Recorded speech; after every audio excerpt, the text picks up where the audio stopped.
સાથી મિત્રો,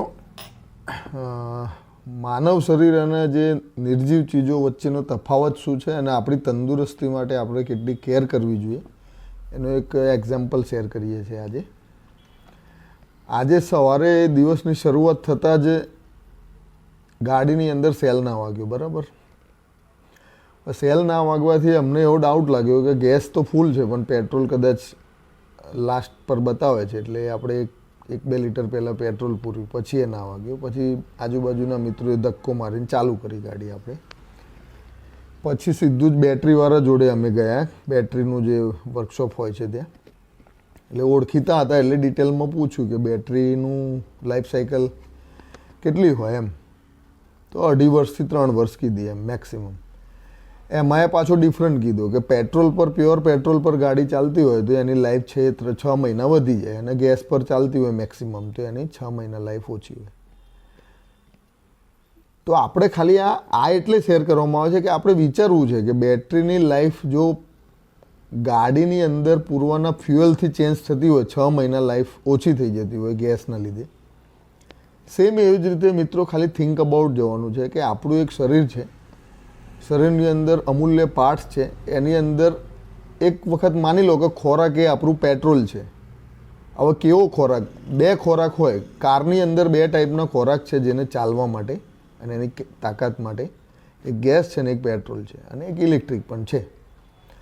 તો જો ગેસ પર ગાડી કન્ટિન્યુ ચલાવવાથી અને ખોરાક આપવાથી એના બીજા પાર્ટ્સની અંદર ઇફેક્ટ આવતી હોય અને એનું આયુષ્ય કમ થતું હોય.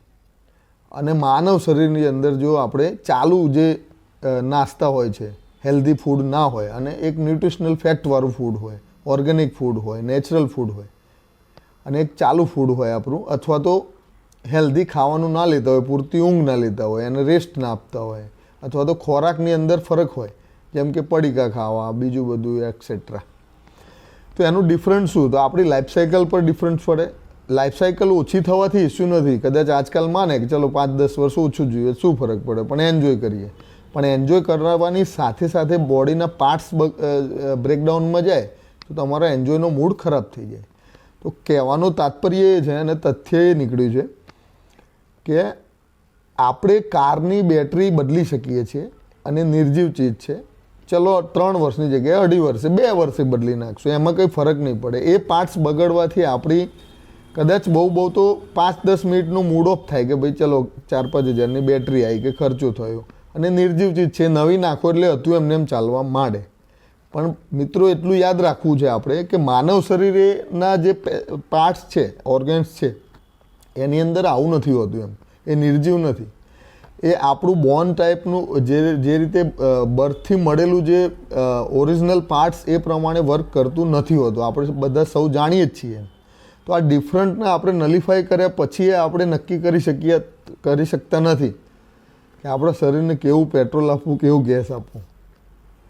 એટલે આ બાબત પર ગંભીરતાથી નથી વિચારવું, પણ આપણે એન્જોયલી વિચારવું છે એમ કે સારું ફૂડ કેમ ના લઈ શકીએ આપણે એમ. કારની અંદર સારી એસેસરીઝ નાખીએ, સારી બેટરીઝ નાખીએ, પ્યોર પેટ્રોલ પર ચલાવીએ, કેર કરીએ, whatever, time to time oil કરીએ.